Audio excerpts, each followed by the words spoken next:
മേഖല നഗരത്തിലേക്കാണ് ഇപ്പോൾ നീങ്ങുന്നത്. വനം ജീവനക്കാർ പുറകെയുണ്ട്. പക്ഷേ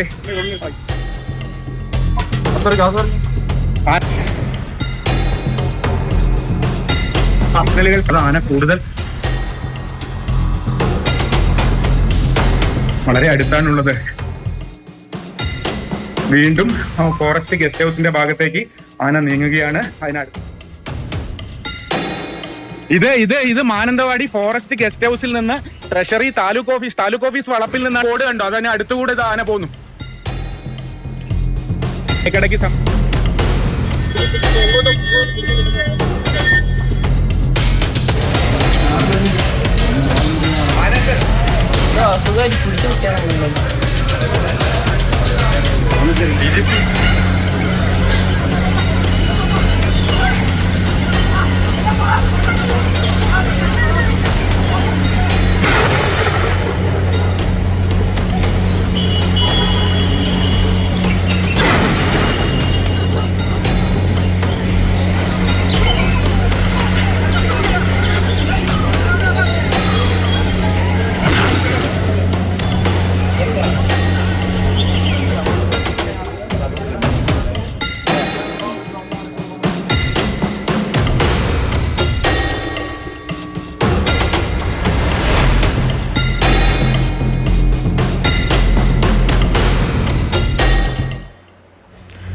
മാനന്തവാടി മാനന്തവാടി ടൗണിലൂടെയുള്ള കാട്ടുകൊമ്പന്റെ കറക്കത്തിന്റെ ദൃശ്യങ്ങളാണ്. ഇന്നലെ രാത്രി തുടങ്ങിയ കറക്കമാണ്. ആ ദൃശ്യങ്ങളാണ് ഇപ്പോൾ പ്രേക്ഷകർ കണ്ടത്. ഏറ്റവും പുതിയ വിവരങ്ങൾ ഇപ്പോൾ വരുന്നത്, കാട്ടാനയെ മയക്ക് വെടിവെച്ച് പിടികൂടാമെന്ന് ജില്ലാ കളക്ടർ രേണുരാജ് അറിയിക്കുന്നു.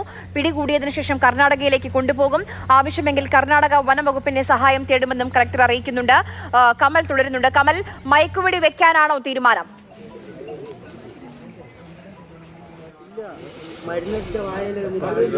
മയക്കുവെടി വെക്കും എന്ന് തന്നെയാണ് ജില്ലാ കലക്ടർ രേണുരാജ് നമ്മളോട് പ്രതികരിച്ചിരിക്കുന്നത്. ആ പ്രതികരണം നമുക്ക് അല്പസമയത്തിനകം നൽകാൻ കഴിയുമെന്ന് കരുതുന്നു. എന്തായാലും മയക്കുവെടി വെക്കാൻ തീരുമാനമായി എന്ന് തന്നെയാണ് കലക്ടർ അറിയിച്ചിരിക്കുന്നത്. ചീഫ് വൈൽഡ് ലൈഫ് വാർഡനെ സംബന്ധിച്ച് ഉത്തരവ് ഇറക്കിയോ എന്ന് നമുക്ക് വ്യക്തമല്ല. പക്ഷേ കലക്ടർ അത് ഉറപ്പിച്ചു പറയുന്നു, മയക്കുവെടി വെക്കും. കർണാടകയിലേക്ക് കൊണ്ടുപോകുമെന്നാണ് കലക്ടർ പറയുന്നത്. കാരണം അവിടെ നിന്ന് പിടികൂടിയ ആനയാണ്. അക്കാര്യത്തിലും ഒരു ധാരണയുണ്ടായിട്ടുണ്ട്.